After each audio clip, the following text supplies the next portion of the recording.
Welcome to the Teamwork Advantage podcast with Greg Gregory. Join us as Greg interviews powerful thought leaders and successful team and leadership experts from across the country on teamwork, leadership, and organizational culture. Now let's check in for this week's episode. Welcome back to the Teamwork Advantage. My name is Greg Gregory, founder of the Teamwork Advantage podcast, downloaded now in over 80 countries around the world, and we're excited to have you joining us here today. Our goal is to work with you to help you find ideas that you can use today, tomorrow, and into the future with your work environments, your home environments, to build a collaborative, on-purpose team that is increasing your morale, it is increasing your productivity, and decreases your employee turnover rate. All those things kind of thrown into one really do make an organization thrive. So joining us today from across the pond over in Portugal, I believe that's where you are today, Brett, Portugal. Greg, that's right. It's a great to join you. Okay. And Brett's no stranger to the Teamwork Advantage. He was with us several months back, a year or so, and he spent a lot of his time really focusing in and researching organizational culture. And if you've been a listener and a fan of the Teamwork Advantage, you know we focus in three areas: teamwork, leadership, and culture. So Brett really focuses in on the culture and the commonalities that are among the top organizations, which really hits dear to my heart. He talks about 9 practices of working remotely, and today we're going to really dive into something a little bit different. So I'm excited to talk about, when we hear about working remote, what does it mean to you? When it works about hybrid, what does it mean? So as we get into it, Brett, welcome back to the Teamwork Advantage. Great to be back. Really looking forward to it. So when we've had a chance to talk offline the last couple of months, we've been chatting about this idea of working remotely and working in person. And pre-pandemic, most organizations were all in person. There were some that were working more remotely. But then the pandemic hit and then we went all remote. It's kind of like a clock pendulum. And now there's some that are hybrid, and there's even a fourth one that you've talked about. So let's go through these 4 areas of work, what they are, let's identify them, and then let's talk about how we lead and build them to build the right culture for each one. Cool. So, there's the one we know very well, which is in-person, office-based work, and that's what most of us, as you said, did pre-pandemic. Then remote companies, actually before the pandemic, there were a small percentage of incredibly well-run, incredibly successful remote companies like GitLab, Buffer, Zapier, TopTel. These companies were either fully remote by design from the outset or went fully remote early on, and they built remote work best practices. And then we went from remote to hybrid, where most companies have done this transition to having some people mandated in the office, or people being allowed to be flexible in the office. But typically it's a mandated scenario. And then the fourth option is remote first. Some companies call it virtual first, some companies call it digital first. But remote first is this idea that we may have some offices, we may have a lot of offices, but actually as an organization, we are going to work as if we were remote. So if we're in an office, in one of the offices, we will still build remote work best practices into the way we operate. So where remote first comes in, an example would be if you have a meeting and there are 3 people in the office and 4 people working remotely, that meeting is held with everybody on their devices rather than 4 people in a boardroom and 3 people dialing in. So everybody behaves and operates as if they were remote, but they have the flexibility to be in an office or to be remote. So they have the flexibility. What's the difference if, say, 4 people are in the office and they're sitting around a boardroom watching a 65-inch monitor and conversing, and the other 3 are dialing in? What's the challenge with that?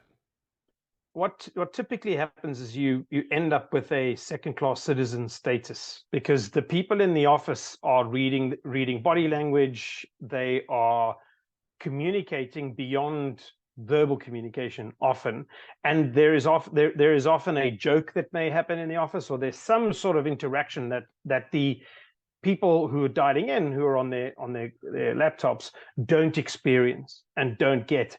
And I've experienced this, you've experienced this, where there's a meeting happening and you want to say something, but the people in the office dominate the conversation, or they don't allow you to join the conversation, and they don't allow you to have your say. So there's this challenge of the second class status that remote workers have when people do not operate in a remote first model or remote first method. So when that happens, that's obviously affecting the culture, right? Yeah, it's affecting the culture, and you're at risk, especially in today's environment, where you're at risk of a remote culture forming and an office culture forming, and these subcultures forming that compete with one another. So it's more than one culture that starts to form, where the people Okay. who are remote are working differently. Okay. So talk to me a little bit now about organizations. Most companies, they don't even have a strategy. They're like, come in when you want to come in, or, well, no, you need to be here. Why haven't companies really adapted and gotten to a strategy like this? Yeah, so this is a really good question. What happened is we went from remote work to hybrid, and that required leadership and typically the HR, the people team, had to create policies and tactics. But actually, tactics without a strategy is a little bit pointless, because there's no purpose behind your tactics. There's no end goal. And so a hybrid work strategy would be this plan that you develop to achieve something and have an outcome in 3 to 5 years' time. How will hybrid work look in 5 years' time? The reason why leaders have not developed hybrid work strategy is because they, in a way, this is a big change, and they would rather keep their heads in the sand and ignore it. But on the other hand, it's quite difficult to build a hybrid work strategy if you don't understand what hybrid work, or rather the remote element of hybrid work, is. So if you think about organizations now, most leaders in organizations have never worked in a remote work organization. They don't know what the best practices are. They don't know how to deal with the remote work challenges that companies like GitLab have overcome over many years. So if you don't know how to do something, so if you don't know how to actually successfully deliver remote work, then how can you build a strategy to deliver hybrid work, which is, some part working in an office and some part working remotely? So what types of hybrids are there? There's ones where they're mandated of some sorts, but what have you seen that are out there? Is it 2 days a week in, 3 days out? Is it 1 week in, 1 week out? Do they hotel the space? Do they all? What's some of the strategies? And there's not necessarily a bad one as long as they have a strategy. Is that right? Yeah, there's so very few companies have a strategy now. So all of them are bad ultimately, because I can count on my two hands companies that have hybrid work strategies globally.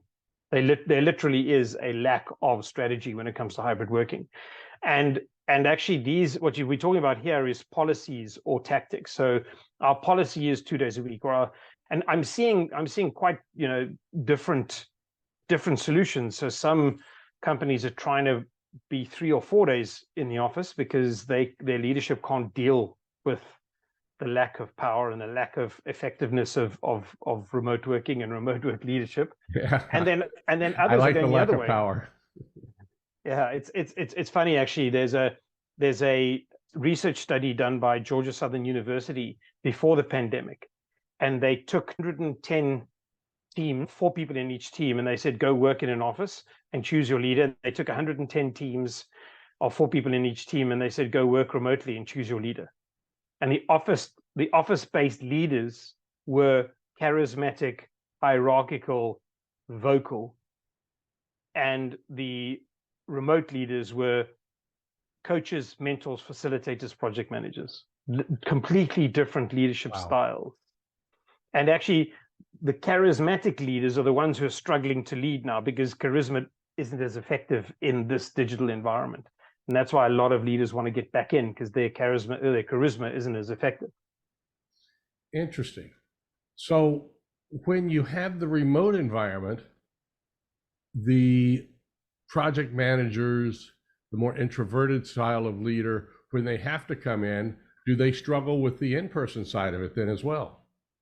Not from what I'm seeing, not particularly, because their team is used to their leadership style. So their leadership style is consistent in an office or remote. Okay. Where when you're in the office, my job as a remote manager is to help you succeed, is to facilitate, is to mentor, is to create the environment where you can succeed, whether that's working from home or in an office. And what that means is when effective remote team managers or leaders come into the office, they've planned better for what's going to happen in the office. They've planned, not, everybody just doesn't come into the office, put on their headphones and do Zoom calls all day. They come into the office and they interact with other teams. They will go out for lunch. They will do things so that they actually use that time and space wisely. Okay. One of my clients, is what they're doing is every other Wednesday is required everybody in the office. And it's not every Wednesday, it's every other Wednesday, but everybody has to come in, they do things, they make certain plans and events to keep the connectivity going. Where does that fall into the line? Is that a hybrid environment? Because the rest of the time they're remote first. If they want to come in, they can, but every other Wednesday it's mandated. Yeah, I think that for me is a remote first with an intentional element to build connection and social capital across the organization.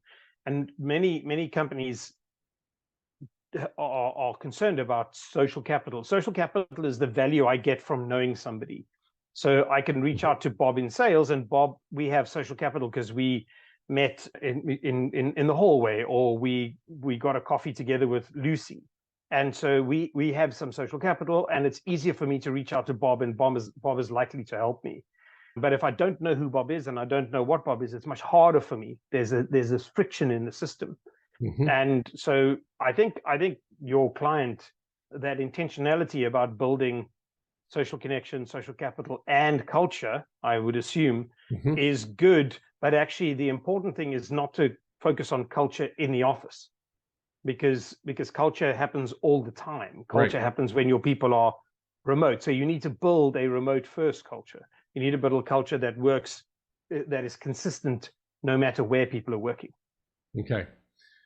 So then how has culture changed with this hybrid / remote work environment? It's obviously changed because of the social component. Yeah, it's changed. It's changed a lot. It's changed because of the social component. It's changed because, first of all, culture is not happening where it used to happening, and we're not experiencing it in the way we used to. So we'd all come into the office, and we would interact with other people in the office, and we would learn through osmosis. We'd learn through physical proximity about what was acceptable or unacceptable behavior, and so on. And now we're not doing that as much. We're not in the office 5 days a week, so osmosis doesn't work. So actually, organizational culture is weakening, and people feel disconnected from the organizational culture, because where culture is now happening is at the team level. So managers, unbeknownst to them, are actually now more responsible for team culture than they have been in the past. Managers now have to be more intentional about building their team's culture and ensuring that their team's culture is in sync with the organization's culture, because otherwise you get these subcultures forming, and you could have lots of rogue teams out there and you have no idea about their culture. Is there a way that these leaders of these teams can make sure that their cultures of everybody else around them are all in sync?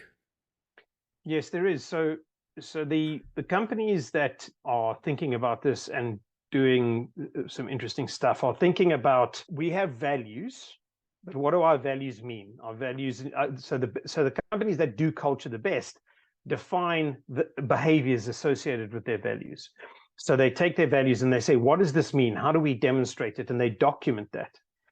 And when we run our program, we actually have teams define what the values mean to them, and we actually compare the team's understanding of the values with the organization's understanding of the values.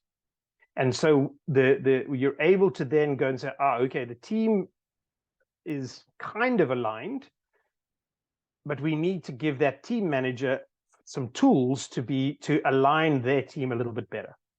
So what we do with the hybrid management training program is we give the manager the tools to understand their team culture and the tools to synchronize their team culture with the organization's culture, and then to connect up with other teams. So you've got, okay, it's all connected up. Can you share with us, is it easy enough to share with us one of those little tools that might help a manager? Yeah, so what we do is we ask the manager, and so the lesson is, what's our vision for our team? So we define the team's vision, we define the team's mission, and so we give them, this. So the vision is why are we here, and where might we be in 5 years' time, and the mission is, what do we do on a daily basis to fulfill that vision, which hopefully is fulfilling the greater vision of the organization. And then we give the manager a set of, literally a set of 60 values to understand their personal values. Because if your personal values don't align with the organization's values, you want to know about it. You want to know where there is alignment and where there isn't alignment. Because if you aren't authentically living by your values and leading through your values, your team pick that up. So we teach managers how to be authentic leaders through their values, and we show them where the overlap is. And I've had situations where the managers put her hand up and said, my values just don't align. And I now realize where the frustration has been. I now realize where the challenges have been, and I now realize why I'm butting heads with so many people. And so the manager can sit down with her manager can sit down with her and say, okay, let's think about this. Either you shouldn't be in this company, or we can look at where the overlaps are. Mm-hmm. And it's a super powerful exercise. Because they may be in the right company, but not necessarily with the right group or right team and the right seat. Yeah, typically what happens is they and it doesn't mean that they're a bad person at all. No. It's not at all. They in a lot of cases they're actually they put their hand up and say, I don't think this has made a lot of sense. It's almost like you've opened my eyes and helped me understand why I'm struggling and why I probably shouldn't be in this company. Mm-hmm. And some leaders come to me and say, Brett, I don't want to lose my best managers. And I say, your best managers are not the ones who are struggling. Your best managers are the ones who typically are somewhat or very aligned, and the ones that are struggling are the ones that you can either help become more aligned or have a conversation with. Right. It's interesting when we stop to think about that, because it is boiling down to the team level now more than the organizational level when we're looking at culture. Correct. And your company, Culture Gene, has been at the forefront of culture for many years at this point.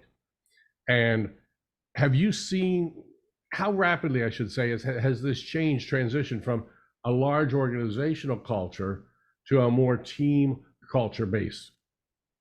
So it's almost happened. It's happened very quickly, almost overnight. But we weren't aware of it. We didn't see it happening. So you can look back on it and go, okay, wow. So Gartner did some research, and they found that 78% of people feel disconnected from the organization's culture. They did a huge study of 7,800 organizations, and you can look back and go, that's because of the way culture has changed and where culture is happening now. But you can't see it immediately because managers didn't take control of the culture. They didn't wrestle it away. It's sort of, there's this gray area now of, we've got a weakening organizational culture. We've got a team culture that the manager doesn't understand how to develop because they haven't been trained to develop their culture. So what do we do? Yeah. And there wasn't really that moment where we saw it flick. It did happen, but there wasn't cognizance of it happening. Right. I'll put this into a little language that we were talking about this past weekend with some friends. You know, a parent raising a child does not see the child change every single day.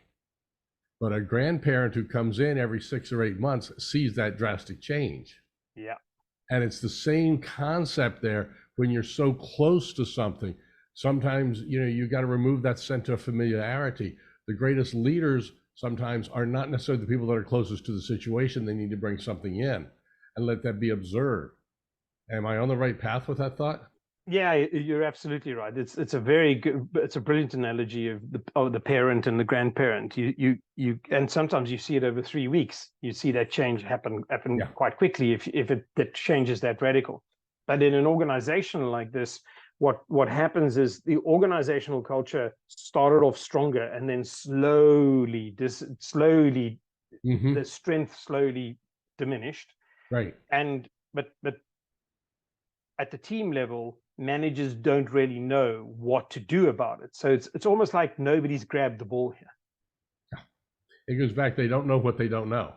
Mm-hmm. Exactly. Now, I've read somewhere, and I can't remember where I saw this, but somebody said that you've been referred to as a one-eyed man in the land of the blind. Yeah, that was a while back on a podcast. The podcast host said, "You seem." He said, "How do you have this insight into hybrid working that very few people have?" And I explained that in 2018, I was approached by Hotjar, a fully remote company based out of Europe, and I'd never worked with a remote company before, so I had very low expectations of their culture. They wanted help with culture development and strengthening their culture, and I'd typically worked with office-based cultures, and so I had low expectations, but was very interested in finding out how these remote work companies work. And they blew my mind. Their culture was so much stronger than my office-based clients. And I worked with them for 4 months. I really enjoyed it. And then I thought, is it just Hotjar, or are all these remote companies like this? So I spent 14 months studying GitLab, Zapier, TopTel, Doist, Basecamp, and many others. And I realized that remote work companies over-index because in culture, they over-index in collaboration because they don't have the office, they don't have the osmosis, they don't have the crutch that the office is. And so my research into remote work companies is what's given me this insight that very few people have, because you have to either study them or work in a remote work company to understand what remote work done well is. Okay. And to understand where, so you can see the friction that happens in hybrid companies now is because of the remote work challenge. So, for example, a good example would be I'm in my office. Before the pandemic, I would pop across to Carol and get some information. Now Carol's at home, I'm at home. How do I get this information? I have to now book a meeting with her. Carol's busy, so she can only see me in 3 days' time. So I now have friction. I can't move my job forward because I can't talk to Carol. But in a remote working environment, Carol would have documented the information I needed. And so I would have been able to access the information because she had documented it effectively. And so documentation is one of remote work companies' best practices. They over-index to overcome the challenges of remote work. So that goes into one of the things I discuss in my organizations and clients is the sharing of knowledge. It's being able to put that knowledge out there, which is, people fail to understand it, the critical parts of that. is if I over document this information, well, that's a pain in my butt. But if they over document it, then it's making it easier on somebody else, which creates the team, which creates the culture, which creates the environment of wanting to do more. So Exactly. And in a hybrid work environment, if you take a decision and you don't document it, then another team may not know that that decision's been taken. How do they find out about it? And so you get a lot of, reinventing the wheel or doing what somebody else has already done or taking a different route because this decision was not shared to everybody impacted by that decision. mm-hmm. So over documenting is crucial. It's every single remote work company I've studied they really work hard at documentation. So call centers typically do this very well because they've got a knowledge library. When they have a problem and they can go right to a library, get a solution that's already been posted by other people from the over documentation. And if they've got something that is new that they have not run across, then that person's responsibility is to document that. So in essence, what we're doing is we're taking a page from a call center library, the knowledge-based library systems. Am I right? Exactly. So GitLab are probably the poster child for this. They are, in 2016, they were less than 100 employees. They were now 1,800 employees in 65 countries, and they have the GitLab company handbook. And it is an absolute thing of joy. It is it's incredible. It's over 3 million words. It's over 2,000 pages if you print it out, and it's all available on the internet. So if you want to go and see what the KPIs of the inbound marketing team are, it's there. If you want to see how the CEO describes his weaknesses, it's on his page. If you want, so GitLab is this incredible. They see documentation as a competitive advantage for their company, and as a result, they interview candidates on their ability to document. Does that create a greater level of vulnerability? And when I say vulnerability, I'm looking at the building of trust between each other being more vulnerable, or does it create a situation where the company can be vulnerable to outside piracy? So there is obviously there are certain things that are not shared publicly that are highly the proprietary things, super proprietary. But their approach is very few companies can execute the way we execute. So to a certain degree, and literally to KPIs, to OKRs, it's all available, because ultimately it's more important that the internal teams can access this information, and external people who may want to join the company can access the information than the competitor. But when there is very, very sensitive and proprietary information, that is behind a secure environment. Okay. And so within the environment that they have that's open, that others, employees at all can see, that if I'm on the right page with you here, that's building a better level of trust among everybody within the organization. Yeah, exactly. So one of the modules in the hybrid management training program is transparency.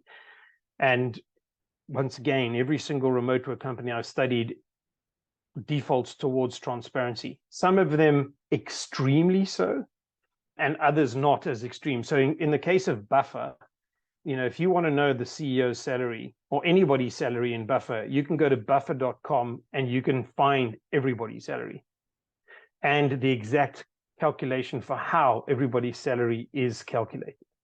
So that's how transparent they are. Okay. And their argument is, if I have nothing to hide, you can trust me. You can trust me, and we can work together because it's there, it's documented, it's available for everybody to see. So transparency makes it easier to work because I can find the information I need to progress. Transparency makes it easier to trust, and transparency makes it easier to build that culture. Trust is internal as well as external trusting factors, and that goes a long way. Exactly. What is something that a team leader, manager of a smaller division, anywhere from say 8 or 10 employees to as many as maybe 40 or 50, we're not talking the C-suite at this point, What is one thing, two things that managers can do today to help build their strength in their hybrid culture and build a stronger culture moving forward? So at a higher level, I would say would go and just go and look at remote work companies. Go and read what Buffer, Xavier, TopTel do. Just go and study them. Go and spend time. And I call this becoming a remote informed manager. The more you understand about remote work, the more you will understand about your challenges of remote working and the friction associated with remote working in a hybrid work environment. I think a specific action that you could take is remote work companies find a balance between synchronous and asynchronous communication. And what I'm finding is a lot of companies that have gone to hybrid or have gone to remote first are still working as if they were in the office 5 days a week. They haven't changed any of their models or any of their methodologies. So think about the more asynchronous communication you get right, the more time people have to work, the more time people have to find that work-life balance, the more time people have to focus and time to really do deep work. And so my advice would be think about balancing asynchronous and synchronous work, because synchronous work isn't effective in a remote work environment. It's the remote work companies, every single remote work company I've studied that is successful finds a balance. Some of them are fully asynchronous. So they don't unless it's an emergency, they never are synchronous. And they've got to work that effectively. Others have their rules for when are we synchronous and when are we asynchronous, so that when people are asynchronous, they can work effectively. So a leader can find a way they've got to find that balance, and that balance can be different even within the same organization. That balance can be slightly different between different departments. Am I right? Yeah, you unless you go and start a business from scratch, you're not going to tell the sales team that they can't do any calls on a Wednesday when a customer really, really wants to talk to them. So different teams will work in different ways, but the overriding philosophy is to allow people time for deep work, or allow people to work when they work best and how they work best. And that means that there's that flexibility and there's the balance. But different teams will find their own way, and different managers right now, managers who prefer being in the office may be more micromanager, may want more synchronous communication, and managers who are more comfortable and more trusting and more effective in a remote work environment will want less synchronous communication. So yeah, it's finding the balance. Exactly. Yeah. There are some organizations where people are working remotely, yet they still have to have, and I'm going to use the words punch a clock hours to be there, whether they're working on a help desk, a call center, or providing certain values to people within the organization or externally on timelines. How has that changed with some of what we're doing today? Because call centers, for example, people used to be in one building, everybody called in. Now people are in their homes all over the world taking phone calls. So has that come into play here at all? The idea of checking in, tapping in, and there are some companies that even go so far as to use key tracking software. Yep. And I think that this is once again a management issue. Human beings want flexibility. We've seen what it's like to have flexibility, and we've seen what it's like to have autonomy, and we know we can be productive. And so if you limit my flexibility unnecessarily, and you can't explain to me why you're limiting my flexibility, I may not leave you, but I may quiet quit, or I may have one foot out the door. Where before, if a recruiter called, I would have ignored the call. But now, if a recruiter calls and says, I've got a similar job, but the company is more flexible, I'm out of it. Yeah. Because flexibility has become one of those viable tools or viable needs that employees want. Yeah. And because we've had it, and we had it for a long time, not briefly. We had it for a year and a half, 2 years. Right.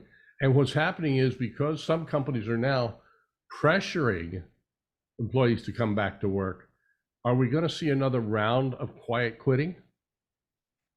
Yeah, so there's a lot of research out now.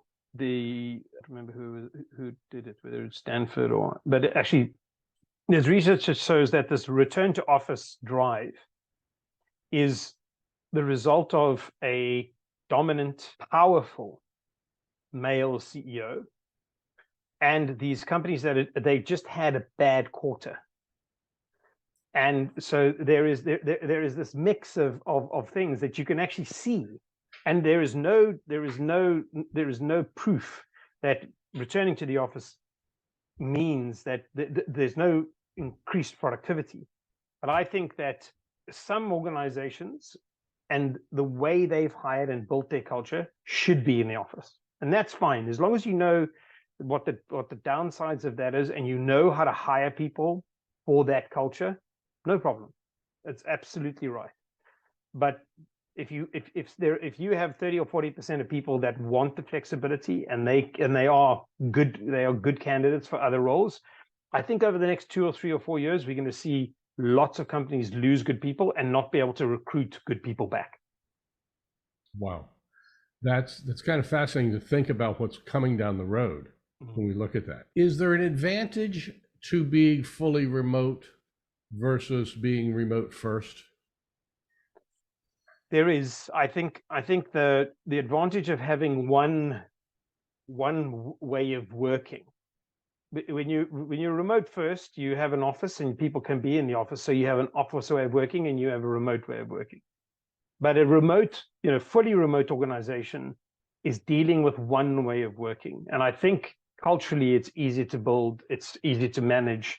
Mm-hmm. That being said, when I was working with Hotjar and working with some of the other remote work companies I studied before the pandemic, these companies hired people very specifically that were suitable for remote work.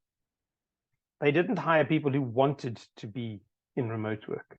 They didn't hire people who thought they might. They really did a lot of analysis in terms of the interview process and the interview stages. Okay. And so they were very intentional about hiring people that would work effectively in their remote work environment. So I think it's definitely easier to build for remote, especially if you've been remote for a while, because there are systems in place and there are best practices and there are known ways of overcoming the challenges of remote work. What about when it comes to collaboration? While there are all kinds of tools, whether it's working off of Zoom and projects and groups and project teams and everything else, there's all kinds of tools. There are certain things, though, that really do miss the connectivity with that synchronous communication. They do need to be in. What's your advice for something like that if you're a remote organization and every now and then you've just got to have this? What's your advice? So all the remote work companies that I've worked with and studied do create opportunities for their people to meet in person. So a company like Hotjar has part of their salary is a budget. Well, it's a benefits on top is a $2,000 or €2,000 budget for meeting colleagues. So you can go with your product management team, go to Barcelona, rent an Airbnb, and 5 of you work there together. Go out and have dinner and drinks and enjoy the city, but also work together and strategize together for a week, and then you all go back to your respective countries. So remote work companies do, and they also have. So Hotjar, for example, has 1 or 2. They do biannual or annual retreats where everybody for the company gets together, and they go skiing for 7 days. So there is an in-person element, but actually, when it comes to collaboration, remote companies are more intentional about process definition. They define more processes, and each process has an owner, so that processes don't just drift off and there's nobody owns them, so nobody cares about the documentation. Then they're more intentional about how they document. They're more intentional about how they communicate. They're more intentional about social capital and building social connection. And they're more intentional about transparency and trust. So they overcome the challenges of not being in an office and not having osmosis by being deliberate about process definition, documentation, and so on. And I think if you're going to be remote, you shouldn't try and you shouldn't try and be like you were in the office. It's a different operating system. It's a different way of working. Difference between Mac and Windows. Mm-hmm.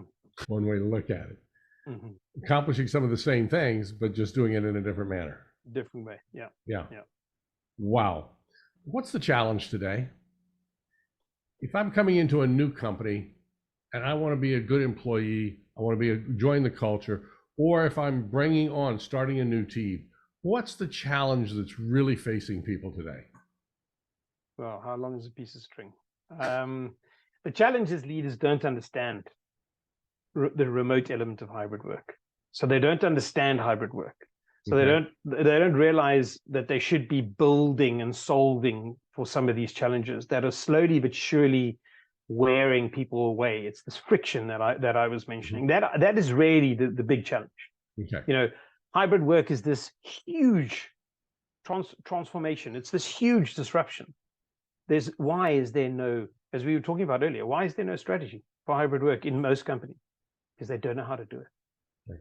Is there a place where people can get the ideas of a strategy? I don't know that I've seen tools out there for the strategies behind building a hybrid team. We've built this in the hybrid management training program, but actually I can actually give your audience a starter point for a hybrid strategy right now. Okay. An effective hybrid work strategy is to build a consistent method of hybrid work delivery. So our aim over the next 3 to 5 years is to build a consistent method of hybrid work delivery across the organization.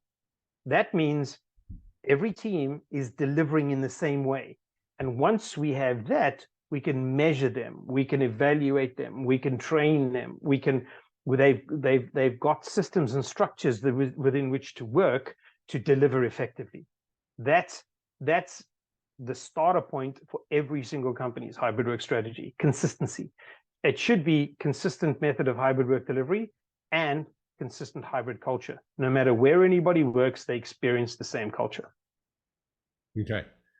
That's interesting because that goes into the McDonald's philosophy that they employed years ago, decades ago, of each McDonald's restaurant being organized the same way for a level of consistency so that they could take people from one to another. So that's the same concept, just applied differently in this situation. Yeah. Brett, how can folks get a hold of you if they've got questions about this? Greg, my email is brett@culturegene.ai, brett@culturegene.ai. I'm on LinkedIn at Brett and Putter, Twitter as well. But I'm happy to. I love, as you can tell, this is my passion. This is I love talking about this. I love exploring the challenges, and I love learning. It's my. The more I speak to people, the more I learn. So if people want to reach out and have a conversation, I'm at brett@culturegene.ai. And yeah, if they want to know more about what we're doing with the hybrid management training program and remote first management training program that we've developed, they can have a look at my website, which is www.culturegene.ai. Okay. And I'll put all that information in the notes, folks. You don't need to try and write all that down real fast. Make sure we get that into your notes. Brett, this is fascinating. I've enjoyed the last time we chatted. This time again, we're really getting into it and grasping the knowledge of the different ways of working and understanding how to lead them differently, because it is leading in a different manner. And now as leaders, we have to learn, and the key word there is we have to learn how to do that appropriately, because we're going to lead a little differently when we're leading a hybrid versus when we're leading a remote first versus leading a remote only versus leading an in-person. And grasping that and how we need to change. It's not about everybody else changing to us. If you go back and understand behavior models, it's about us adapting to the other situations. So absolutely. Brett, I appreciate it. We're going to put some stuff in the notes for folks. Again, thank you so much for joining us here on the Teamwork Advantage. Folks, you've got ideas that you could use. And even today, You've got kids in college, they're remote, so they're working remotely for you. So there's things we can start to pull into play along those lines. And that's the whole thing about the teamwork advantage. Our philosophy is very simple. Once a week with the teamwork advantage, you get ideas that you can implement right away. And my philosophy is, do not make it a good day. Go out and make every day excellent and exceptional. Brett Potter, thanks once again for joining us from Culture Gene, and we'll talk to you again real soon, folks. Till next time.